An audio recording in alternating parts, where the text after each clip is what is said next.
Well, it has now been 1 week since Hurricane Melissa hit the island nation of Jamaica, and the road to recovery is a long one.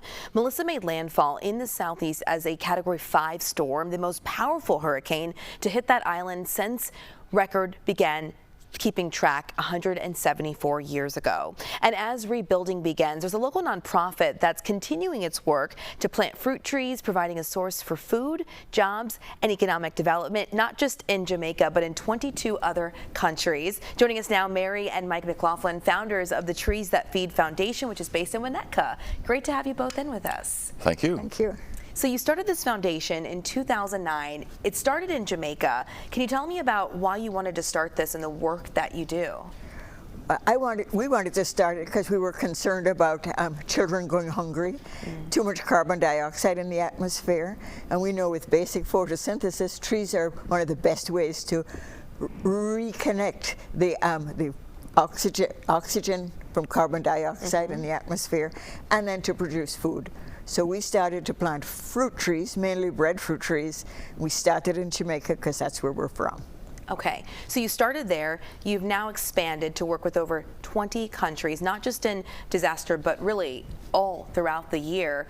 How do you connect with farmers there to get the support and training needed for these farmers to plant these trees? Usually we try to work with government, so ministries of agriculture. We work in partnership with them.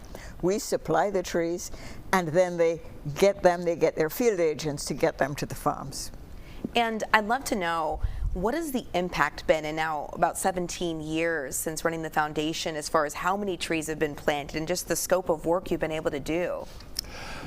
The impact is huge. And so we do work with governments, but we also work with individuals and with farmers and farmers groups. When we were just starting out, we weren't very famous, so we reached out. Now we get a lot of requests. I bet. And the reason we get the requests is because the impact has been so great. We're relatively small as an organization in Jamaica, Haiti, Uganda, places where we work. They think that we're huge because there's so many trees that we've planted. We're closing in on 500,000 trees. Wow. We've directly provided over 2 million meals, mainly to school children. And the way we do that is we encourage entrepreneurs in each of the countries to plant trees and process and deliver food. When they start up a small business, we say, okay, we'll buy your food product for a while, not forever, and give it away to schools. So with the trees and the food that we've given directly, we think we're over 400 million meals. Wow. And I want to ask you, so say for instance you get connected with farmers on the ground in a country, what's the first step? The first step is getting the trees to the farmers.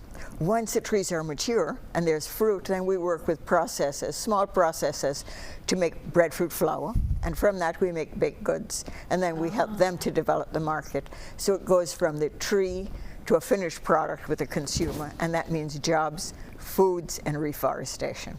And you started in Jamaica. I imagine so much of your heart is there on that island nation. It's seen so much devastation. So what is your next steps to try and help? And just, I know typically you're not in the rebuilding phase, but how are you helping and being on the ground there? Mary started with this idea, but we're not primarily disaster relief. We try to avoid the problems before they start. But what happens in a disaster like this, and yes, our hearts are still there. You know, the pictures show the devastation of buildings. Right. It doesn't show hunger and thirst and loss of electricity and just the hardship. So our hearts do go out to that. But we can't directly help, except that what we're focusing on is there's a lot of relief agencies there, so they're going to help for the first couple of weeks. And then the trees that we've planted, mostly they're going to recover. They've lost leaves, they've lost branches, but they will recover. But in between, 2 weeks and a year from now, what do we do? Because there's going to be problems. So Mary came up with this idea. We had a situation like this in Haiti. And in Haiti, although it's not mainly disaster relief, we delivered 200,000 sweet potato plants to rural Haiti. And those grew up within 2 or 3 months. People had food again. Mary and Mike, thank you so much for joining us here to share more. There's so much we can talk about. We'll stay connected to get more updates as we go. I do want everyone to know that if you want to learn more about the foundation, how you can help, head to treesthatfeed.org. That's a great resource to start if you'd like to get connected with them and join in their efforts. Thank you. Of course.